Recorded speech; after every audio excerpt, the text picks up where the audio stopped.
Alors j'aurais une dernière question Allez-y. qui est peut-être un petit peu plus légère, on va dire, par rapport à celle qu'on vient d'aborder. Mais c'est bien que vous veniez de parler justement de l'aspect médiatique de la science qui nous renseigne, mais qui nous cache beaucoup de choses en fait. Dans cette trajectoire-là, on sait qu'il y a souvent enfin, il se peut qu'il y ait des gens des fois qui soient à rebours de l'idéologie dominante sur un sujet en particulier, scientifique ou pas, mais pour rester dans la science scientifique, et qui sont les pires ennemis de ceux qui, à la limite, voudraient vraiment rendre un message de vérité et qui, se déclarant dissidents ou subversifs ou réac, ce qu'on veut, sont en fait les pires ennemis de ceux qui réellement ont quelque chose de subversif et de radical à donner. Alors dans cette trajectoire-là, je ne sais pas s'il y a les travaux qui existent de monsieur Jacques Grimaud. Alors je ne sais pas si ça vous dit quelque chose, si vous en avez déjà entendu parler, si on vous a questionné. Alors c'est un monsieur qui a Alors, fait des...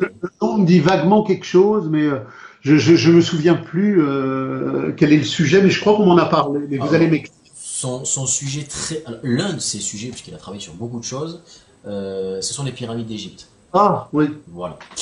Donc il a fait un travail qui a défrayer la chronique, comme on dit, et c'est lié à plein d'autres sujets. Donc les sujets que j'ai notés, c'est les témoignages qu'on a eus au cours du temps sur les ovnis, les soins et la sorcellerie avec les chamans, tout ce qui est magique, tout ce bloc-là de connaissances ou de pseudo-connaissances scientifiques ou parascientifiques, ce qu'on veut, du point de vue de la lutte des classes, que peut-on en penser? Parce que c'est quelqu'un qui, par Alors, si exemple, vous va voulez, être c'est très amené simple. à... Pardon, juste je veux dire qu'il va être amené à nous dire que, par exemple, les pyramides d'Égypte n'ont absolument pas pu être construites dans les conditions dont on nous a toujours parlé et à l'époque à laquelle on nous l'a signifié pour des heures et des heures de reportages l'expliquant, le pourquoi du comment, et que donc ça serait des civilisations largement antérieures à nous, historiquement et chronologiquement, mais par contre en termes de développement technologique et tout ce qu'on veut, largement supérieures aux sociétés que l'on connaît aujourd'hui. Ce qui, je pense, irait complètement à rebours de toute la chronologie, révolution néolithique, après les communautés primitives, etc. etc.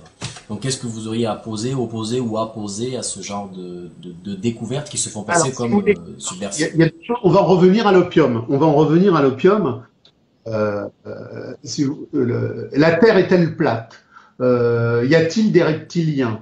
Euh, les ovnis sont-ils venus construire les statues de l'île de Pâques? Bon, à l'infini. Du point de vue de la lutte de classe, qu'est-ce que ça apporte? L'homme qui veut s'émanciper se bat pour abolir l'argent dans une incarnation radicale qui veut détruire le monde de l'imposture, du fétichisme de la marchandise. Ces questions-là, je vais vous donner la réponse qu'une de mes patientes a faite, mais on s'en branle. C'est des questions qui sont sans aucun intérêt, qui ne vont nulle part, sauf qu'elles vont quelque part. Parce que vous avez des tas de gens qui sont en malaise et qui s'interrogent sur le réel, l'irréel, l'officiel, le non officiel, le vrai, le faux.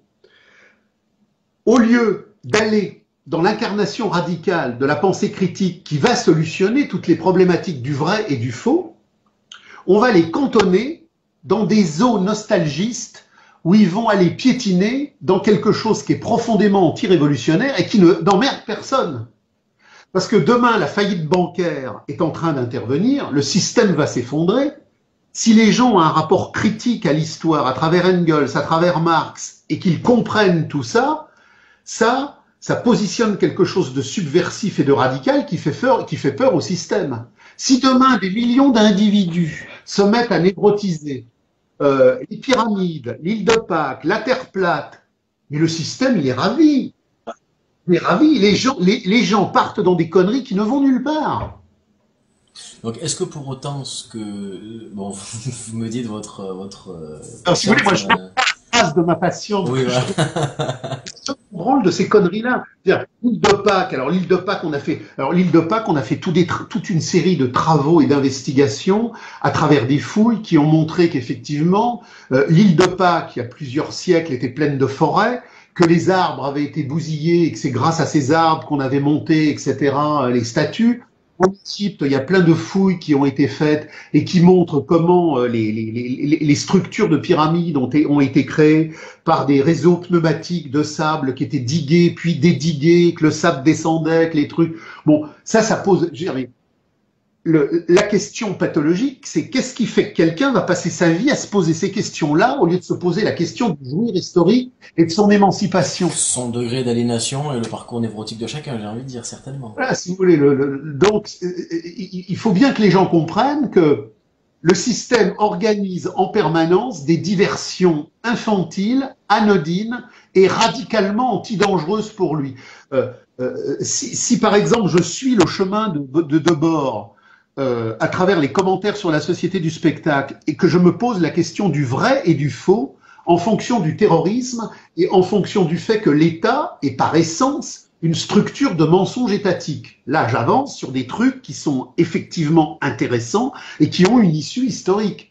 Si je passe ma vie sur l'île de Pâques pour savoir si c'est des ovnis jaunes, des ovnis bleus, on est des trucs, le système s'en fout et je vais mourir débile. Mais je suis complètement, je ressens vraiment vibrer ce que vous me dites, donc je suis complètement d'accord avec toi. Et d'ailleurs, quand on me pose ce genre de questions, je réponds alors avec un peu plus d'élégance que votre patiente, mais je dis, ça m'intéresse pas trop. Mais cela dit, j'ai quand même une question à l'intérieur de cette question-là. Allez-y. C'est, est-ce que pour autant, parce que c'est la même chose avec la religion et Dieu et Satan. Est-ce que pour autant ce qui n'est pas nécessaire d'être pensé pour accéder à la véritable radicalité subversive qui dérange et qui ne fait pas que le système est ravi, est-ce que pour autant ces choses-là, auxquelles, alors si on écoute votre patiente, il faut même pas regarder une seule seconde ce genre de choses, est-ce que pour autant ça en fait des choses qui sont nécessairement fausses, où la porte est ouverte? On parlait des ovnis tout à l'heure par exemple, où la porte est ouverte dans votre façon de voir et avec la méthode que vous utilisez, mais c'est tellement du fétichisme de la surface à la limite qu'il ne faut vraiment pas y accorder d'intérêt, mais sans pour autant renier l'existence possible. Euh, la réalité historique, elle est ici et là, dans la réalité perceptible de ma pratique sociale. Si un jour, dans une planète qui est à des milliards et des milliards et des milliards d'années-lumière, il y a des pingouins bleus avec des plumes jaunes, je m'en fous, je serais content, on leur dira bonjour, mais dans ma pratique sociale d'émancipation aujourd'hui, pour moi, pour ma vie, pour mes enfants, pour les générations qui sont là, qu'il y ait des pingouins plus loin et quelle que soit leur couleur de plume, on s'en fout. Le type qui va partir là-dedans, c'est qu'il est déjà dans une angoisse d'existence telle qu'il ne peut pas s'incarner dans la réalité. Ceci dit, les travaux si vous voulez, l'homme perdu a besoin de mystère. L'homme perdu a besoin de mystère. Dans la grande névrose et la folie des dépossessions narcissiques, Victor Hugo, sur l'île de Jersey, faisait tourner les tables. Il avait besoin de parler aux esprits pour essayer de retrouver sa fille. Donc, c'est pas simplement débile. Quand c'est débile, ça marque une dépossession aliénatoire.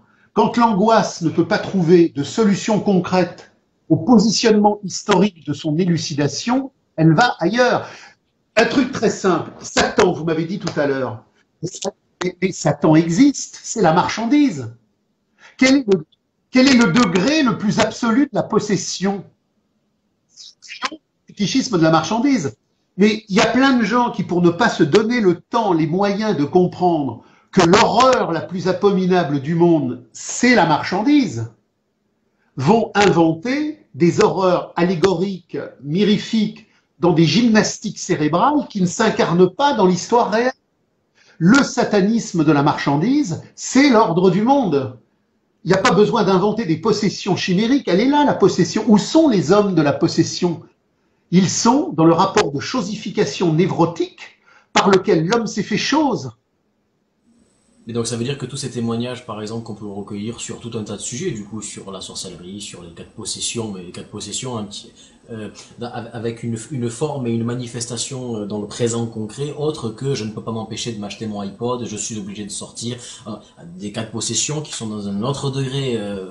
Et tous les cas, si vous voulez, ce qu'il faut comprendre, c'est que le fétichisme de la marchandise qui découle de la pratique aliénatoire de la valeur d'échange comme possession de l'espace humain, matériel et symbolique, c'est né à partir du moment où la vie de l'homme a échappé à la vie de l'homme. À partir du moment où la vie de l'homme échappe à la vie de l'homme, il a des trans, il a des transferts, il a des possessions, il a des élucubrations, il a de gigantesques mouvements de folie, mais qui sont historiques. À l'inverse de quoi? Qui sont historiques, mais pas quoi? Ben, c'est-à-dire que c'est pas, si vous voulez, c'est pas, il y a,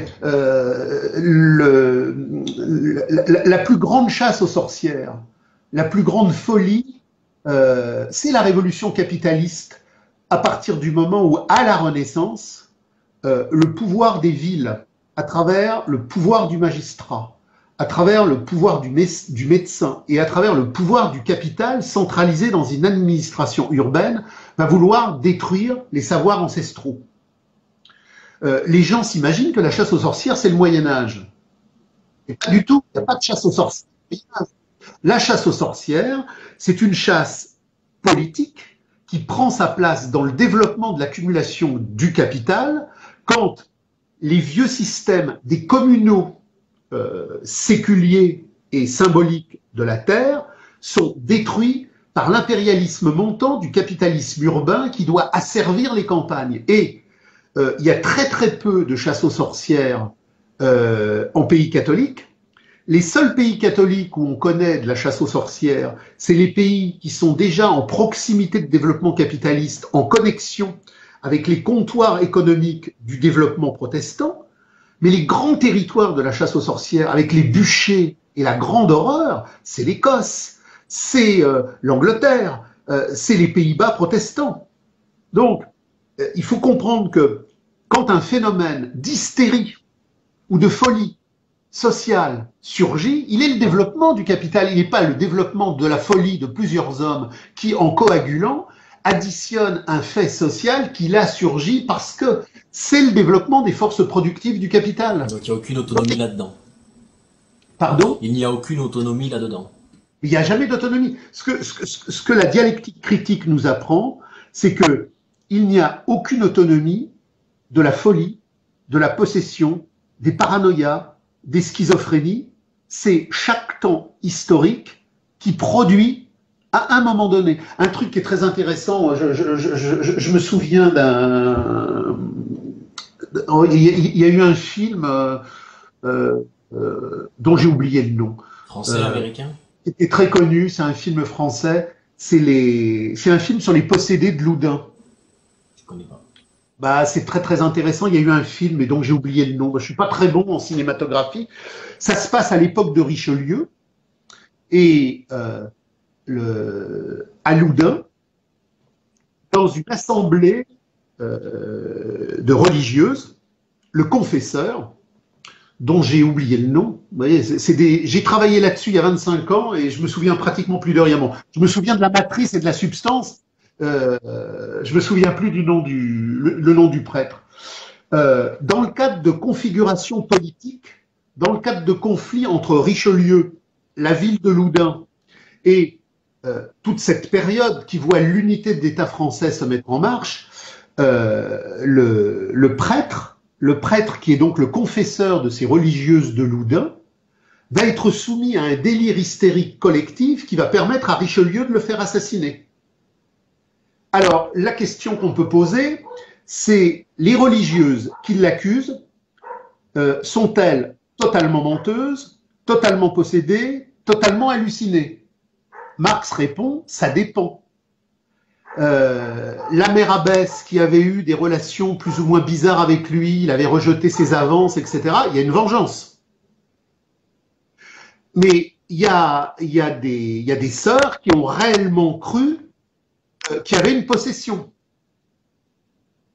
Et ce qu'il faut comprendre, c'est que vous cherchez sur Internet les possédés de Loudun, et vous allez voir que ce truc-là n'a d'explication que rattaché à la compréhension radicale du temps présent, de toutes les conspirations, de tous les conflits politiques qui avaient lieu à ce moment-là. C'est pareil pour Louis XIV et l'affaire des poisons. Si vous bossez l'affaire de Louis XIV et l'affaire des poisons avec Madame de Montespan, qui a participé à des messes noires. Ça ne se, c'est pas, Madame de Pontesson, il n'y a pas un microclimat de dingo à Paris et à la cour. C'est pas un truc de neurones qui déconne. Cette folie collective autour des messes noires à un moment donné, elle est l'expression d'un malaise social et d'une pathologie aliénatoire. Donc, il faut toujours revenir à la dimension sociale concrète qui produit cette pathologie-là. C'est pareil, dans la réédition de Terror, on fait référence justement à tout ce satanisme de la marchandise et à toute cette pédophilie qui s'est généralisée dans les grandes nomenclatures des pouvoirs d'État. Lisez l'œuvre de Sade. Sade, c'est pas possible au Moyen Âge. Sade, c'est le résultat des lumières marchandes, de l'accaparement aliénatoire des corps. Le capital est accumulation, il est donc accumulation de corps. Donc, on ne peut pas comprendre le délire idéologique sadien si on ne le relie pas au développement des forces productives aliénatoires. Et aujourd'hui, dans la grande folie de la classe capitaliste internationale, dans ce thanatisme qui ne cesse de se répandre, la pédophilie industrielle qu'on retrouve derrière les appareils d'État, elle est le produit de l'immanence du capital et de la crise de la marchandise, puisque la marchandise a tout mangé. Un corps, c'est une marchandise. Un enfant, c'est une marchandise. Donc, si on dénonce l'horreur du monde sans dénoncer ce qui constitue la cause concrète de cette dialectique aliénatoire, on renforce le système, puisqu'il permet justement de mettre ça sur le compte de folies individuelles additionnées. Non, l'horreur du monde, c'est pas des folies individuelles additionnées, c'est un rapport social thanatique. Quand le gouvernement du spectacle mondial, à travers la dictature américaine du billet vert, a décidé de faire crever par embargo des milliers et des milliers de petits-enfants irakiens qui n'étaient rien d'autre pour lui que de la viande à travail et à mort, c'est pas simplement parce que l'État était occupé par des êtres méchants et pourris, même s'il y a beaucoup de pourris. C'est une logique implacable qui est immanente à la marchandise. Donc, je ne comprends pas que c'est la dictature de la marchandise universelle qui organise toute l'horreur du temps présent, dans toutes ses formes. Les réseaux pédophiles, les pesticides, le suicide, la mort de l'humus. C'est-à-dire que toute l'horreur du monde, c'est la marchandise. Si je perds ce cap-là, si je perds le cap du tout, je comprends rien et je suis inoffensif pour le système parce que chacun va partir dans sa voie de garage. Tant que ma critique est parcellaire, je suis inoffensif pour le système. Alors Bernadette s'occupe des pesticides, Roland s'occupe des vaccins. On va tous s'occuper d'un truc, mais d'où vient ce truc? Toujours de la même réalité. Et donc à partir de là, c'est cette réalité que je dois travailler. La réalité, la dictature de la marchandise mondiale. Donc même s'il y a des effets de la dictature de la marchandise mondiale qui sont des phénomènes qui peuvent donner l'impression qu'ils s'autonomisent au fur et à mesure du temps, il faut bien garder à l'esprit que ce qu'il n'en est rien et qu'ils sont toujours le produit de quelque chose au préalable. Et que bien que oui, il y ait des gens possédés, bien que oui, il puisse y avoir des témoignages sur ce qu'on veut de paranormal ou d'inquiétant, voire de suspect, ce n'est que le résultat toujours du développement des forces aliénatoires, mais ce n'est pas pour autant que vous niez leur existence. Vous dites juste certaines sont observables et il faut les observer pour comprendre parce qu'elles engagent et qu'elles engendrent d'autres choses, mais qu'il faut toujours en revenir à ce qui a créé le tout, et c'est cette fameuse scission dont vous parlez toujours. Surtout, il faut les relier. Les pesticides, tout seul, ça veut rien dire. C'est parce que les pesticides sont reliés aux vaccins, c'est parce que les vaccins sont reliés à la disparition de l'humus traditionnel, c'est-à-dire que tout se lie dans une unité dialectique. Indépendamment du livre 1, du livre 2, du livre 3 et du livre 4 du Capital, on a à la charnière du livre 1 et du livre 2 le 6e chapitre inédit. Et Marx montre que lorsque le capital devient le mode de production spécifiquement capitaliste, tout s'autonomise aliénatoirement. C'est-à-dire que plus personne ne comprend la réalité du tout en mouvement, chacun part sur son petit territoire et cultive son petit jardin aliénatoire. Mais tant que je cultive mon jardin aliénatoire, même si je trouve des trucs intéressants, Ces trucs intéressants, comme ils sont pas reliés, ils sont sans incidence radicale pour le système. Le système n'a qu'une peur, c'est qu'on désigne la marchandise comme la réalité de l'horreur absolue de l'organisation du tout. Tout est là.